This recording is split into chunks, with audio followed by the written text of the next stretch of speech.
Waverly, Kansas. My wife and I own and operate D&N Ag Farms. We run about 1,800 acres. We've turned it into a regenerative ag education farm with livestock, chickens, and we grow a variety of crops from wheat, soybeans, corn, to rye, triticale, barley, to help supply seed for our company, Natural Ag Solutions.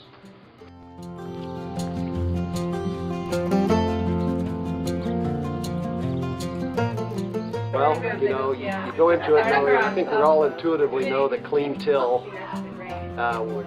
even with or without structural practices, doesn't get it done in terms of reducing significant runoff. You add no-till, it's incrementally better. You add cover crops, there's night and day. The simulations that we just saw that looked at a cover crop scenario compared to no-till versus clean till, very graphic and very telling. I think it speaks for itself.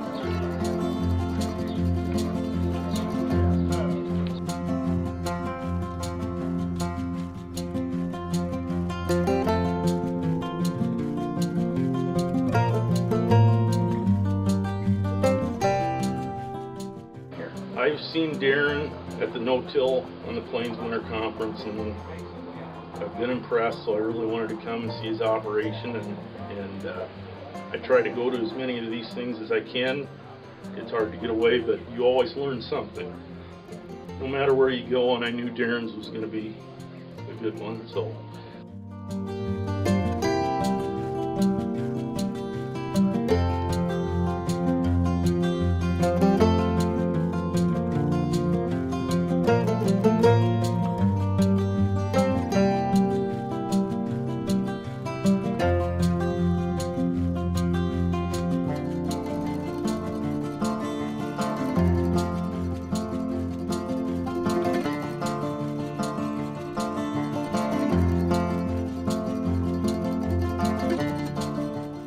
We operate about 934 acres of corn, soybeans, wheat, and cover crop seed business.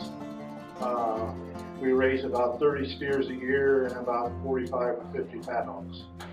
We began using cover crops in 1978, and the real benefit I see now is we're able to and have learned about multiple species covers, and with the use of multiple species covers, we're seeing lower nutrient costs, lower herbicide costs, sometimes as low as zero in some years if we have a good growing season.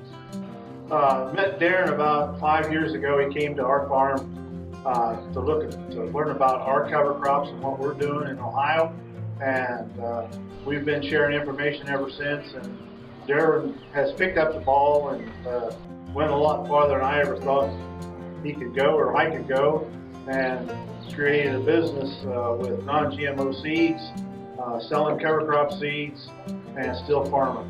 And I look for him to do great things in the upcoming years with the experience that he's capturing.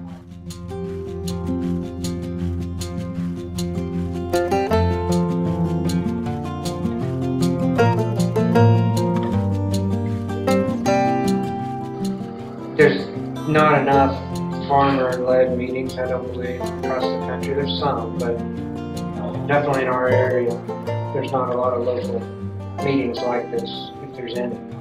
And I think it's important for people who are trying to do this to learn from people who've made mistakes, but have had more success than they've had failures doing it.